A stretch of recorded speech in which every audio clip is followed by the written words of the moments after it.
એસોસિએશનની જાહેરાત। Principal district જજ અંગત અદાવત હોય અને ઘર્ષણ થાય તેમ ઇરાદાપૂર્વક વર્તી રહ્યાનો આક્ષેપ। ચીફ જસ્ટિસ ઓફ ગુજરાત અને સીજેઆઈને રજૂઆત કરવા બાર એસોસિએશનની જાહેરાત। ઝેરોક્સ મશીન જપ્તીના વિરોધમાં રાજકોટ બાર એસોસિએશનના હોદ્દેદારોએ કર્યા ગંભીર આક્ષેપ।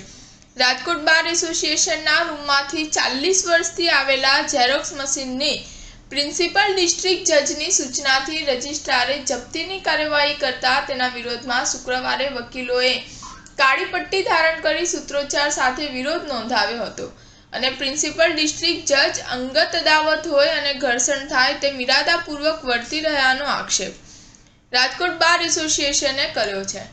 રાજકોટ બાર એસોસિએશને જારી કરેલી યાદીમાં તેમણે જણાવ્યું હતું કે બાર રૂમમાં છેલ્લા 40 વર્ષથી આવેલા ઝેરોક્સ મશીન પીડી જે વચ્છાણીના હુકમથી રાજકોટ ડિસ્ટ્રિક્ટ કોર્ટના રજિસ્ટ્રાર દ્વારા કોઈપણ જાતની પ્રોસિજર અનુસર્યા વગર કે સ્થળ પર પંચનામું કે રોજકામ કર્યા વગર તથા વર્તમાન હોદ્દેદારનું જાણ કર્યા વગર કે કોઈ હુકમની બજવણી કર્યા વગર ગેરકાયદેસર રીતે મનસ્વી રીતે જપ્ત કરેલું હતું।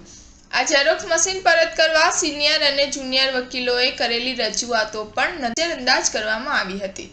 સ્ટાર ન્યૂઝ 7 હંમેશા સચ્ચાઈની સાથે।